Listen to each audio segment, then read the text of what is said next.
Kementerian Kesehatan akan melakukan pengawasan terkait keracunan menu makanan bergizi gratis atau MBG di sejumlah daerah. Nantinya Kemenkes akan mengupdate rutin kasus ini seperti saat pandemi COVID-19.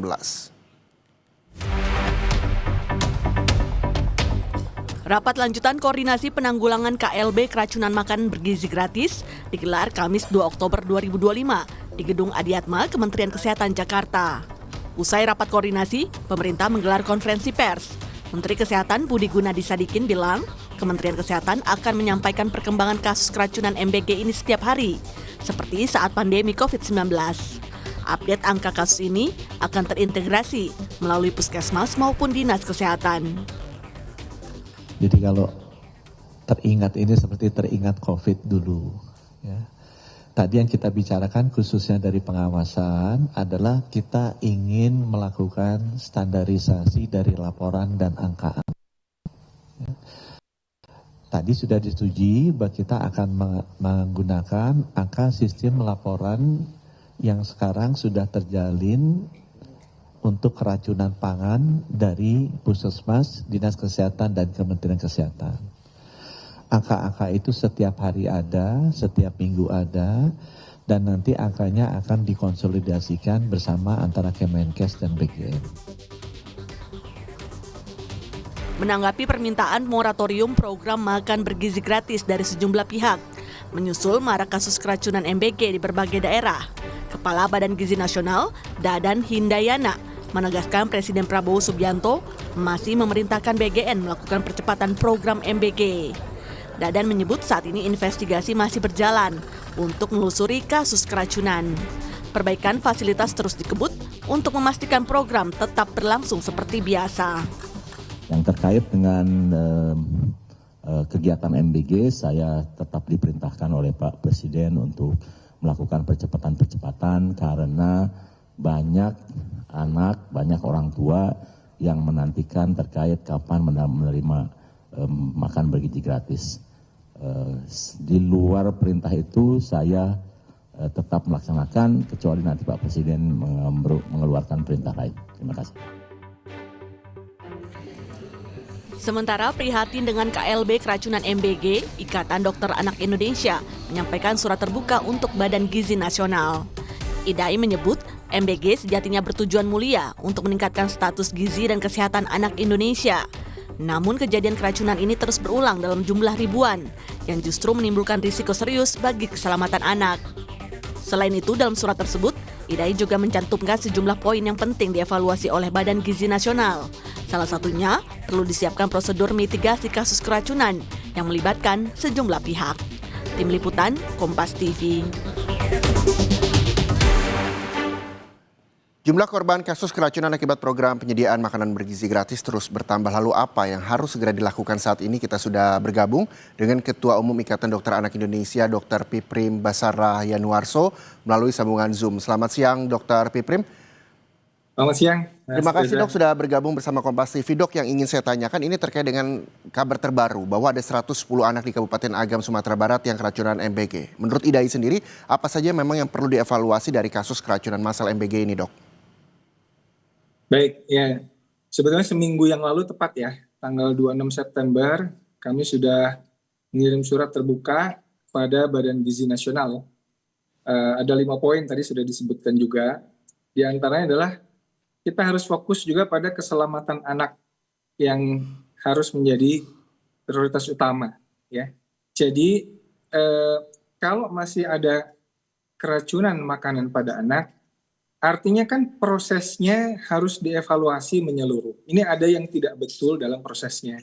Apakah pemilihan bahan bakunya, penyimpanannya yang tidak tepat, disimpan dalam suhu yang tidak pas sehingga makanan basi, distribusinya kah yang terlambat, atau memang kualitas dapur umumnya yang masih belum sepenuhnya memenuhi standar kebersihan. Ada sertifikasinya seperti apa.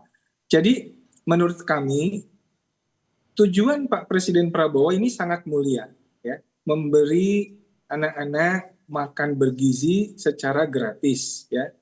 Dan dalam catatan saya, Pak Presiden selalu mengatakan ini anak-anak yang dikasih makan yang biasanya makan nasi dengan garam, gitu ya.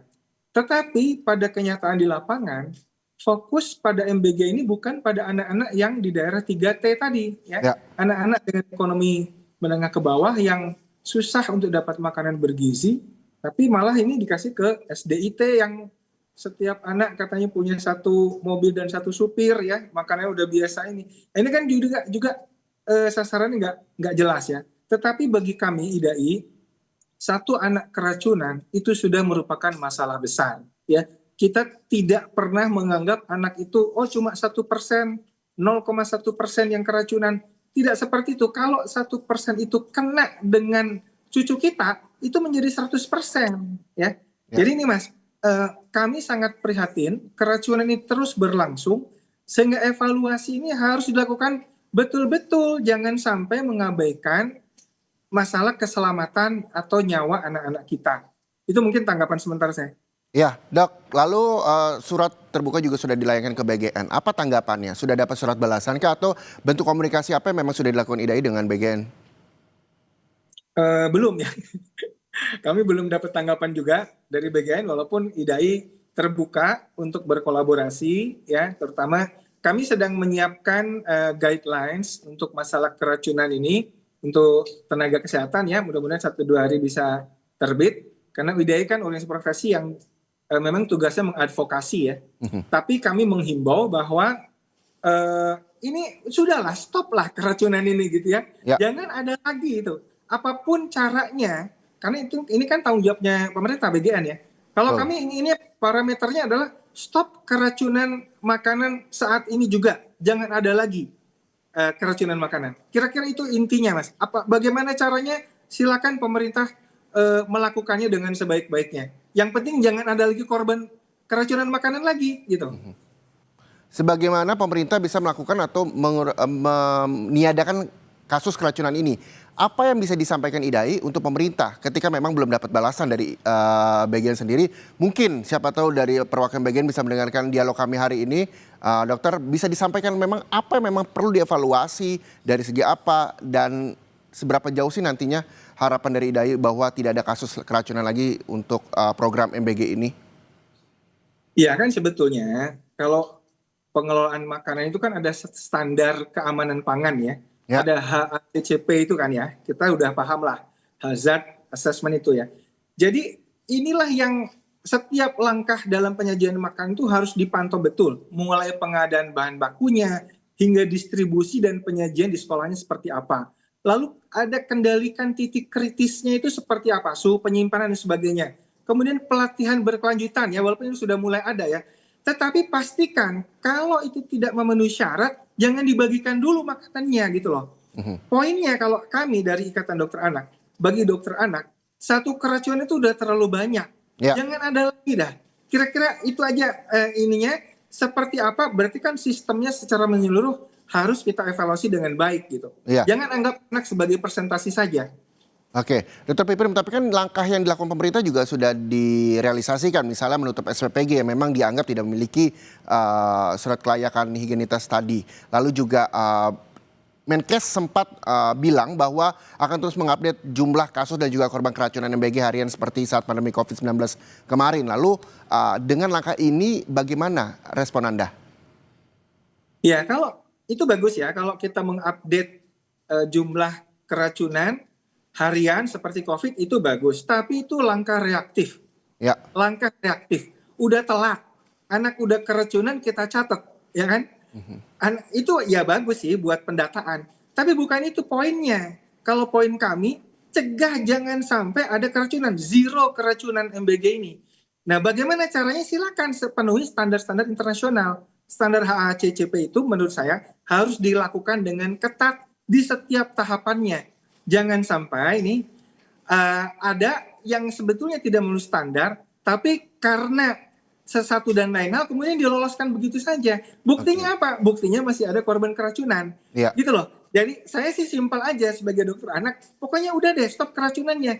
Mau MBG-nya dikerjakan seperti apa, monggo silakan. Dan IDAI siap untuk berkontribusi. Kami punya pakar nutrisi anak, ya, banyak pakar nutrisi anak di kami. Dan itu bisa dikerjasama dengan pemerintah, dengan BGN misalkan, dalam hal poin misalnya pemilihan menu bergizinya seperti apa dan lain-lain. Jadi sebenarnya kita siap berkolaborasi, Mas. Oke, IDAI siap berkolaborasi untuk menyukseskan program MBG. Boleh dijelaskan singkat saja, Dr. Piprim, terkait dengan langkah konkret yang memang harus dilakukan? Apakah memang harus disiapkan ahli gizi dari IDAI yang tadi disampaikan tadi di setiap sekolah di Indonesia? Karena memang ini cukup kompleks begitu kasusnya, dari mulai distribusi yang juga harus diawasi, pemilihan bahan baku yang juga harus dijaga begitu. Apa memang yang bisa dilakukan pemerintah dalam waktu dekat untuk mengurangi bahkan menghilangkan kasus keracunan yang diduga akibat menu MBG ini? Ya, jadi menurut saya kalau kita fokusnya pada stop keracunannya, maka kita akan lakukan MBG ini bisa bertahap, ya. Bertahap aja dulu. Yang sudah yakin aman, oke silakan. Yang belum terstandarisasi aman untuk memberikan MBG, jangan dulu dikasih standar. Jadi kita perketat perizinannya gitu ya. Mekanisme seperti apa BGN kan pasti lebih tahu. Kalau dari IDAI secara akademik, secara saintifik kita bisa support. Tapi prosesnya dari hulu ke hilir ini kan memang tanggung jawab dari pengelola makanan gratis tadi. Jadi MBG ini saya kira memang harus dikelola secara profesional, dan usulan kami adalah fokuslah pada keselamatan anak-anak Indonesia. Anak-anak keracunan itu bukan jadi sekedar angka, hanya sekian persen. Itu terus terang sebagai dokter anak, apalagi ketua IDAI, satu sakit hati saya melihat anak-anak dianggap sebagai angka saja. Kira-kira begitu. Oke, ke depan kita berharap bahwa BGN juga cepat membalas surat dari IDAI begitu, dan IDAI siap berkolaborasi untuk menyukseskan program Presiden Prabowo Subianto, program MBG ini yang dianggap mulia untuk seluruh anak bangsa Indonesia. Terima kasih sekali lagi Ketua Umum Ikatan Dokter Anak Indonesia, Dr. Piprim Basarah Yanuarso, atas waktunya bersama Kompas TV. Terima kasih.